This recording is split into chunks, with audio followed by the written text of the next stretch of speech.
I am Brock Farrel. I am the head football coach at Highland High School in Gilbert, Arizona, which is a suburb of Phoenix. Last season, we were the 6A state champions.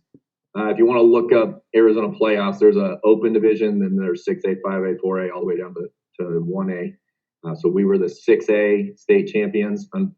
The open division is for the top 8, and we ended up number 9 when the rankings came out after the original regular season. So we missed it by like a game.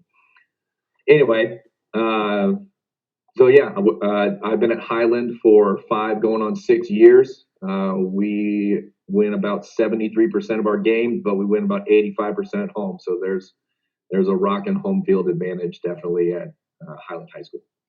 All right, so that's me. I guess I've been married for 16 years. She still loves me and she still hangs around, so I'm doing something right. I got 3 kids, and actually my oldest is going to be a freshman at Highland next year, so looking forward to that. There, that's me. I'm Spencer Boyes, defensive coordinator at Puyallup High School.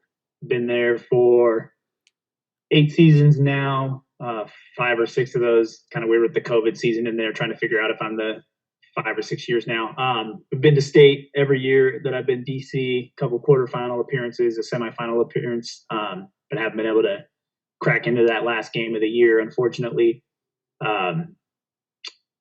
History teacher, got a beautiful wife and a wonderful 1-year-old baby daughter, and that's about it.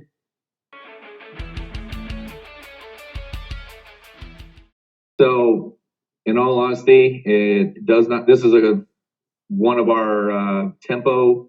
We have a series of tempo plays where they're one-word plays that our kids memorize, and I like to start the game out with any number of them.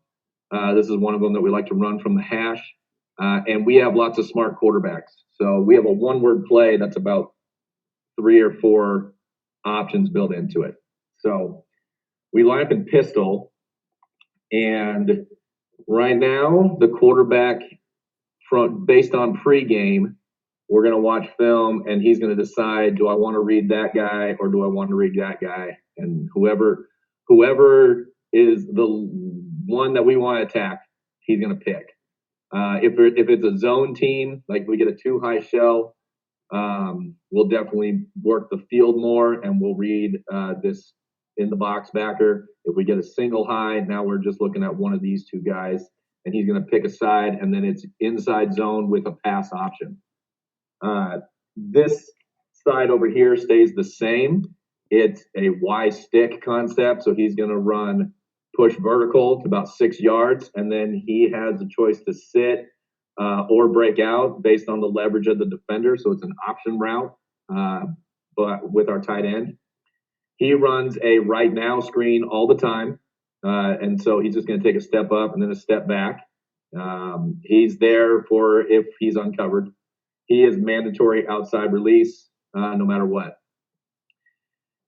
And then the X over here, he will be given a route by the quarterback based on the leverage and or what we've seen on film from the quarterback. So the quarterback has the option to give him whatever route he wants to give him. So I just threw a few options that we have.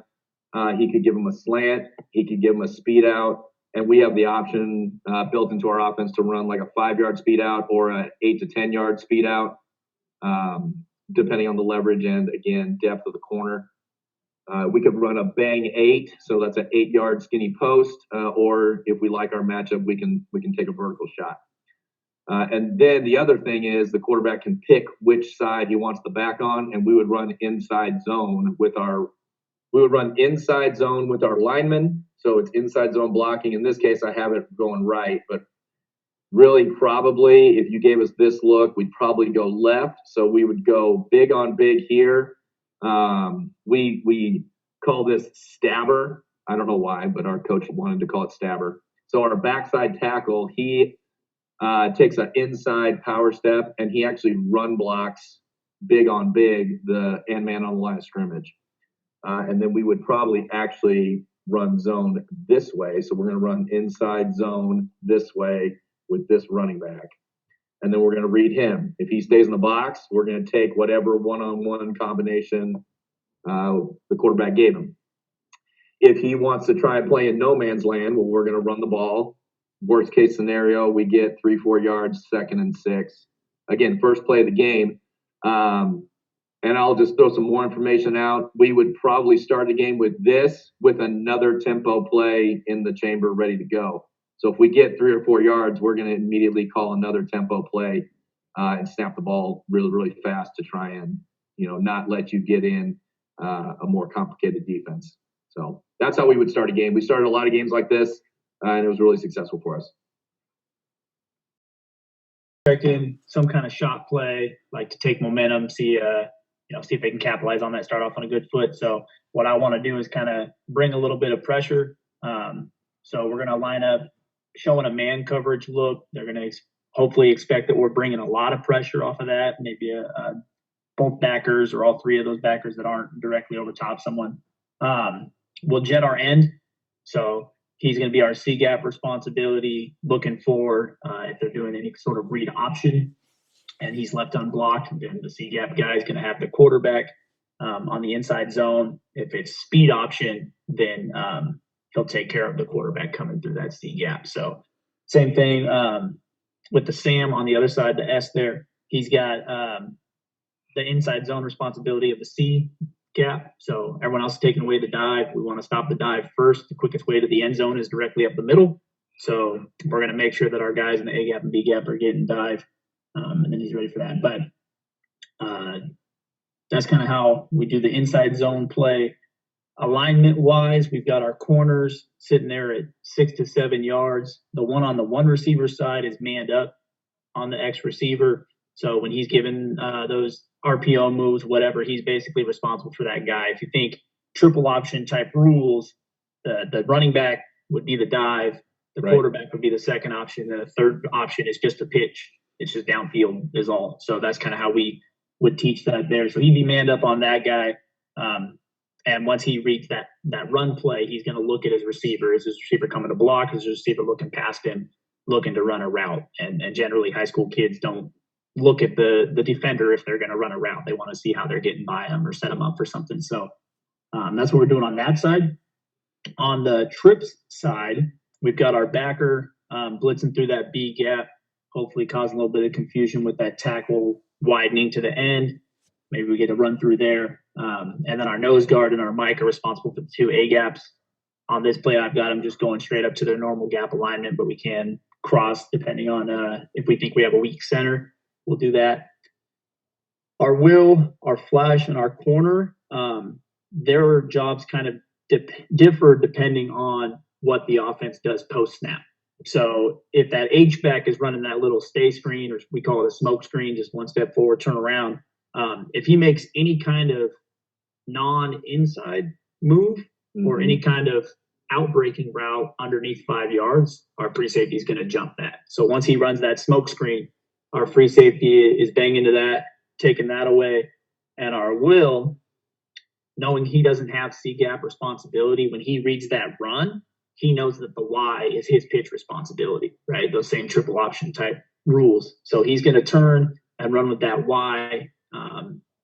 And based on his break, that's where he's going to go, because like we talk about, is just triple option downfield is the only difference. So it does leave us a little bit softer in the box. But again, I'd rather you run for 3 than throw for 25 on a 5-yard stick route, Yeah. So because that free safety is jumping the H on that smoke screen, it's going to become basically like a cover 3 look or cover 4 look. It's kind of just how we teach it, because we don't want to put too many numbers in our corners' heads. But he's just going to run with that guy because he's challenging his quarter, his third, whatever you want to call it. Our middle safety then becomes the middle third guy. He is essentially going to look like a 1 high, and everybody else looks manned up. But head coach ran something different with his H or with his Y, then we're going to end up in a zone all the way across the board. Okay.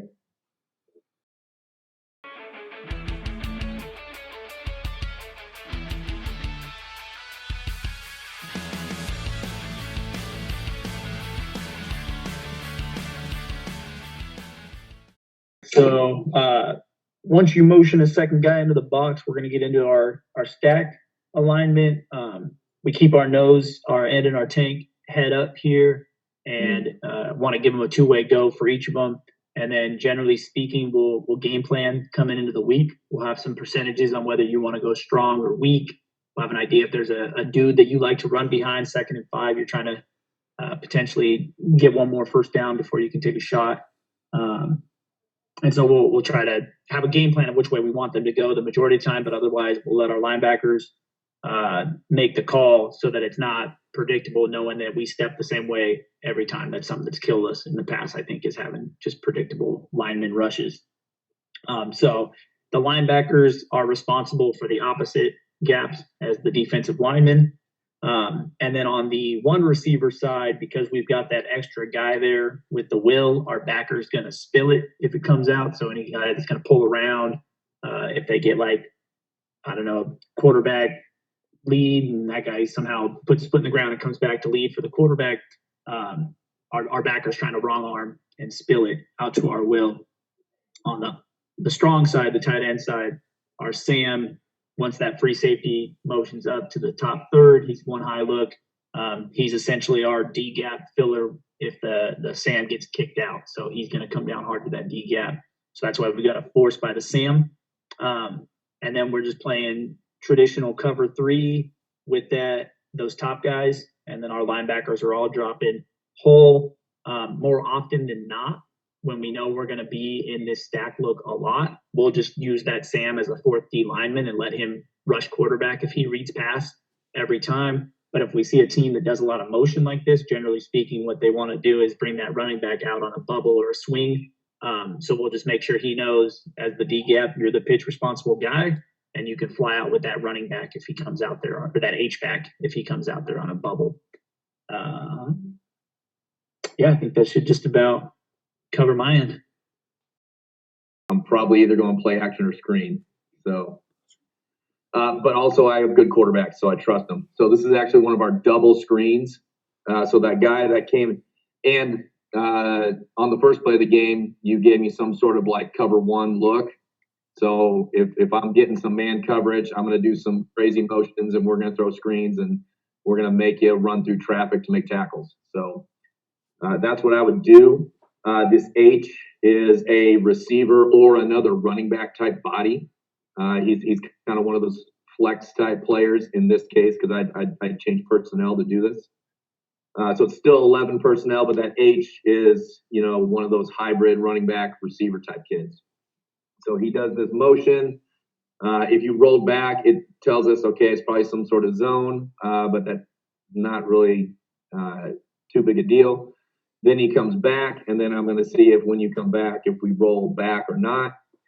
He runs a swing, and then our tight end is going to crack the first backer in the box, which would be your Mike backer here.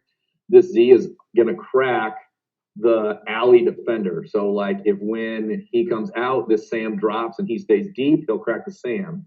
If the free safety rolls down and the V safety rolls to the middle, he'll crack the free safety. Or what was your name for the F there? Flash. The flash. So he'll either crack the flash or the Sam. I put MDM, whoever's the most dangerous man first. And then our left tackle is going to take, or right tackle, sorry, our right tackle is going to take a slide step inside, invite the tank there, the tackle to outside rush and push him by, and then he's going to run flat down the line. And we tell him, you aim for the line of scrimmage on the numbers, because what's going to happen is when we throw this thing, all the defenders are going to react to it, so they're going to run downhill. So this tackle is coming out to kick out. So we're looking for crack, kick out, throw the swing screen. Now, if your Sam or your tank peels, we throw a running back delay screen backside. So the quarterback's actually reading this guy as he drops. And I like bringing him from the opposite side because a lot of times, high school guys don't see him coming from the opposite side. And we have time for him to get through there. But obviously we would practice like, okay, you can't get caught up in the traffic here in the B gap. So we like to try to delay it for 1,001, 1,002. So basically these two guys are running screen this way. And we've had guards in the past that can get all the way out to here. So I've been pretty blessed with some pretty athletic guards who are also big and nasty. Our center goes to the side of the running back screen. So now the key with our running back screen that I think makes it work really well is one, we got to be patient. So 1,001, 1,002, and then we actually cheat a little bit and we kind of get our hands inside and we pull the D lineman through. In 5 years, I've gotten 3 holding calls on it, so it's worth it to me. And then what I think actually is the key is the guy that makes the tackle always on screen is one of these two, because they drop a little bit and then they see it and they're more athletic than linemen. So I'm going to take him and crack the first backer in the box. And then again, through film week, we'll decide, do we want to crack him or do we want to crack him depending on, their drop. And obviously, like if you did some sort of stunt and brought him, he's going to move to the next guy in the box. And the other thing that we do really well is the running back stays on the move. So he comes in here, he hides. I tell him leave when the guard leaves, and then you stay on the move. So he never stops his feet. And we throw it to him on the move, and then we get in the shoot is what I call it, right? So this tackle's got outside, this guard's got the alley, the center is looking inside. But a lot of times what really happens is this tackle ends up blocking the corner, and then I get a back with 2 linemen out in front. And in all honesty, I just tell them be aggressive and run fast, because guards and tackles and centers, a lot of times they don't make blocks on the screen, but they're in the way so much that even if, this guy or this guy has to run underneath the block, like we're down the sideline now. So if I'm on the 25, it's a little close for play action. I might run a play action, but if it's second and short, I'm going to try and take a shot at the end zone, because third and 5 on the 25, I can run the ball on third down, and if I get it to 4th and 1 to 2, I'm probably going for it. If it's 4th and 5, then I'll kick a field goal. So to me, this is a nice low risk, high reward play that sets my quarterback up for success, where we could possibly score, possibly get into the inside the 10, but the risk factor is fairly low, because if they cover it really well, we practice throwing it at the feet of the running back, 3rd and 5. Run the ball, kick field goal, worst case scenario. So we're in scoring range. So the last thing I want is a sack. So I'm going to give my quarterback the ability to throw one of 2 screens, because it's a safe completion. It's an easy throw. We practice them a lot. The read's not really hard. You're really only reading one guy. And the probability of us getting a sack is pretty low.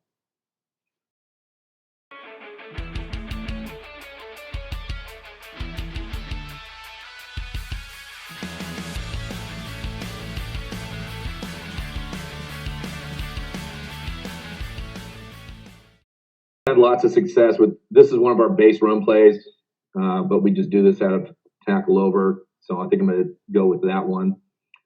So it's old school boss, but it's basically off tackle zone with a front side blocking scheme. And this guy right here, he kind of starts the run play. So he has to make what's called either a tag or eat call. And basically his job right here is to decide, am I going to go down because I can make that down block, or do I need to, can I not make that block? If he can make the down block, he's going to say EDD. If he can't because he's too far inside, or you like to do this a lot, then we'll make a tag call. The other thing that we'll do is Victor, and probably on 3rd and 1, it seems like most of the game you've had these guys in 4s, and then they move. So we're probably going to do what we call Victor. So let me show you all the options, and then I'll tell you what we probably would do.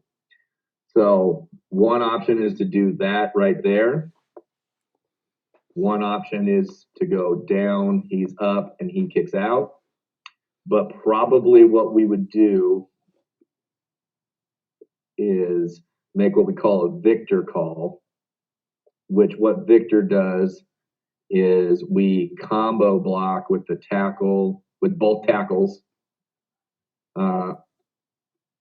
there to there.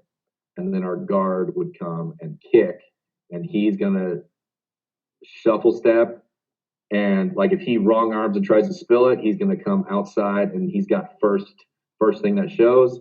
If he comes upfield a little bit and we can kick out, he's coming through the hole. And then we would go hinge here.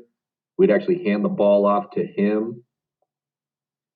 And we would go zone block to there.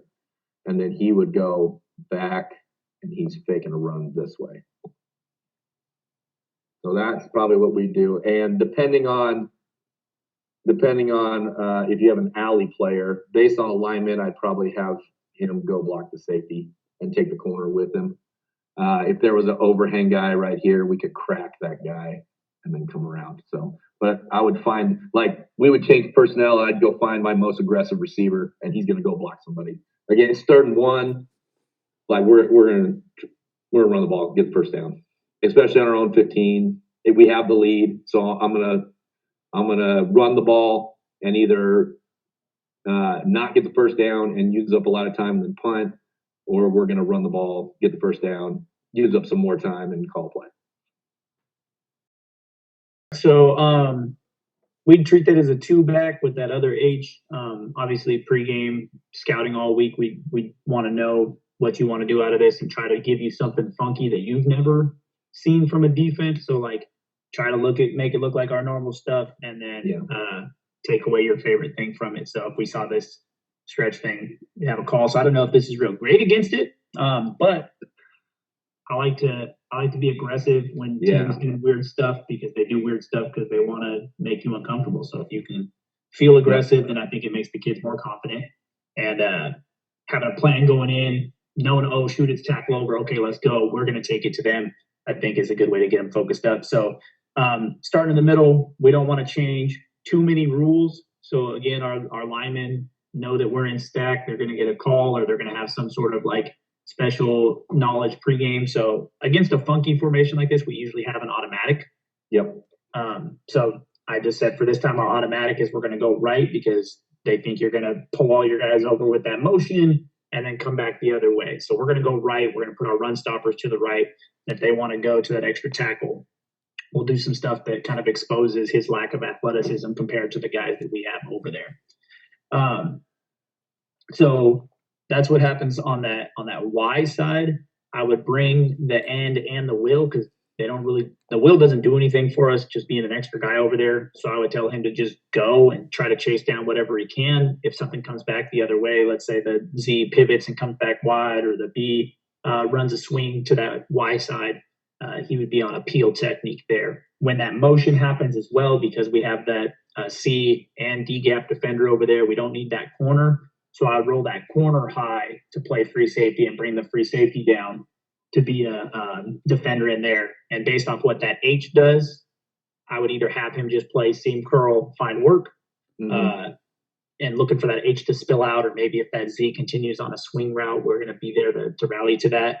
But if that H likes to get vertical off of play action, or he likes to do something silly on a screen, then we'll just pregame have a plan. We're going to man up the H on that. So I guess. We froze. There we go. Good.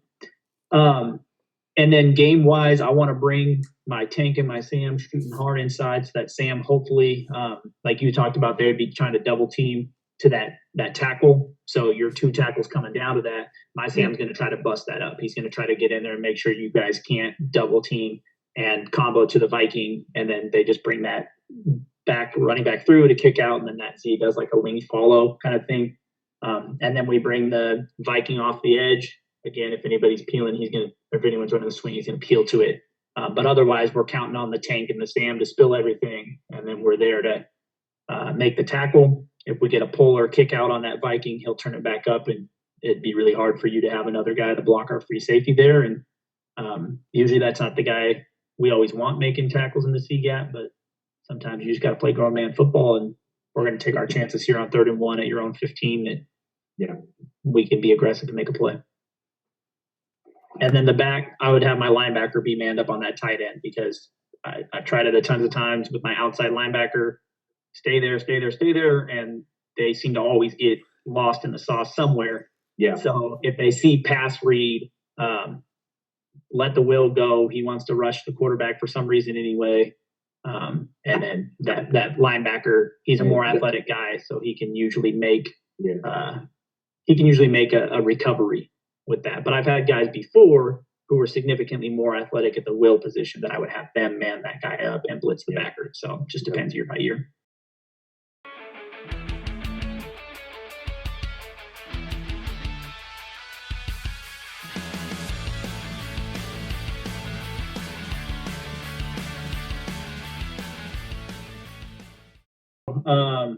I've seen too many quarterbacks dance and prance and jump around in the backfield last play of the game. I like the phrase prevent defense only prevents you from winning. So I want to bring a little bit of pressure on to make people feel uncomfortable out that ball out of his hand as quick as possible. So what we're going to do is stick our tank down to the A gap. Again, hopefully bring in that tackle's eyes into him and just give him a little bit of delay. The guard obviously taken up, so hopefully they're wasting 2-on-1, and then we bring one of our most athletic, vicious guys. So our Viking usually is our defensive back that likes to play linebacker a little bit. He likes to blitz. He likes to mix it up. So he knows that this moment is for him. So we're bringing him on a blitz off the edge. Hopefully that tight end is releasing, and he can go C-gap. If that tight end stays in and blocks, then that's just one less guy that they can't throw a touchdown to. So I'll take that stalemate all day. Taking our nose away to get the center to turn his shoulders from that guy doing the stick, and then our end coming in a B gap. So they're wasting 3-on-2 there, hopefully 2-on-1 with the other guy. Our tackle coming into that B gap, again, puts that offensive tackle in conflict with the will coming off the edge once that motion goes. If that guy hadn't motioned, we'd probably just stay in a cover 4 type shell where the backer ends up replacing that Viking. But once that guy motions away, we've got to check where he can look to one of our coaches and we tell him to go or not. And we would definitely be telling him to go in this situation. If that running back pulls out, because I'm already guessing we're going to get a post by the X and a wheel by the running back.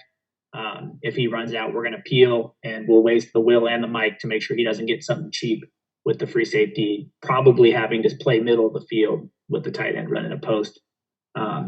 Our backer, like I said, that's usually our most athletic guy as far as our front 7 are concerned. So he starts out at about 6-7 yards, and he would replace the Viking in that quarter.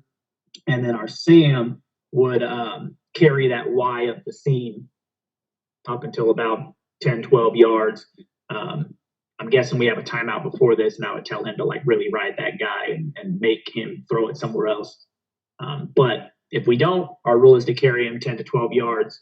And then if he continues vertical, we'll pass him off to the backer, who should be kind of coming at an angle to go right to him at 10 yards anyway, and then go help for a back shoulder fade or a comeback to that Z.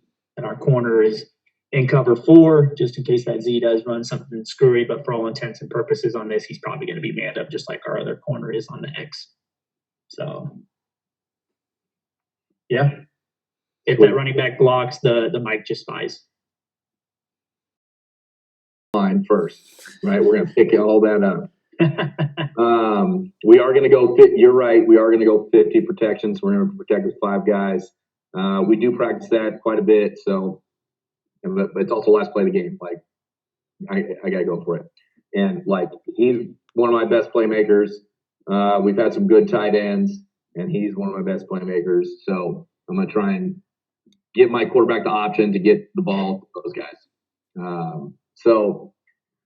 Well, we'll start with the tight end. Last year we had a pretty good tight end, and we called this a Gronk route for the reason you're thinking, right? Just Gronk, go get open somewhere in between the hashes. So take a big body tight end. It's kind of a crosser, kind of a seam, just run to the front of the end zone, get open somewhere in here. And he's really the first option because that's a short throw, big body, and this guy trying to carry him from the line of scrimmage. If he misses right off the line of scrimmage, I know he's got some help with the free safety, but if he misses right off the line of scrimmage, that can spell trouble. So that's the first thing. Second thing is we've had some guys that are pretty athletic back here. So we call this a Sony route because we have him running up the hash and he's running a comeback, which we use a D word to call a comeback route. So it's like you're in HD. So it's a Sony HD combo. So his job is to not get touched and run up the hash. And then he's running a comeback, and he's got to get at least 2 to 3 yards in the end zone, and he's just going to run to the front pylon. So if we get hard inside leverage with no help over the top, like we can throw a comeback for a touchdown. And then I decided to go with this one since we're on YouTube, and I like talking about stuff that we do really well. So, I mean, we got different combinations we can run out here, but this is one of our better ones. This is definitely a run and shoot. So just a little bit of history. I played at Saddleback Community College with Mark McElroy, and Mark McElroy went and did some run and shoot stuff he got from June Jones and Lavelle Edwards from BYU. So this is kind of old school coming back again around. So it's a run and shoot option route. I'll start with the outside guy. He's pushing at a 45-degree angle to 5 yards, and then he's going to push up to 12. Well, in this case, he's going to push up to the end zone, so 13. And then he has options. If he's even, he's leaving. If it's cover 2 and like this safety widens, he has the option to go post. If it's man coverage and he feels the corner on his hip, he's going to run a dig flat across the line. If it's zone and this guy backs him in the end zone, he can just sit right on the goal line in a window in between linebackers. And then this motion guy, he also has a similar read, but on the corner. If he's even, he's leaving. If he bails, he's going to sit. Now, if I'm you, you're hoping I throw that and we go tackle it last play of the game, right? So, well, so be it. But still, he's got to bail, come up, make a tackle on one of my best athletes, and it's a 6-yard route from the 13, so he's catching it on the 4-yard line. So that's our worst option, I guess, and I'll take that chance, and then he's just got to get it off and find a way. So what took so long is I was debating, do I do this run and shoot concept or do I do something like this and, try to run like a pick route and throw it right there. So, but that I think would be one of our, because if we have a mismatch here, we can just go 3-step hitch and throw it. And I just tell the quarterback, you got to be brave and take a shot in the face and, live gloriously. Even though you're man in here, and I saw that he had Peel. It's still, to me, it's 2 backers trying to pick this guy up, running down the hash. I still like that throw. And then it just comes down to who's going to make the play, which is always why it's so fun. But to me, this gives our quarterback the most options, and it gives our guys a chance to use their technique to get open, as opposed to just like throwing a fade and hope somebody comes down with it. Because the teams we play, we're usually not more talented than they are, so we gotta use technique and we gotta use skill and intelligence to try and create mismatches and get open. And then you got to have a really smart one of these guys who can make a good throw and stand in the pocket and be brave. So there you go. That would be pretty much my last play from the 13.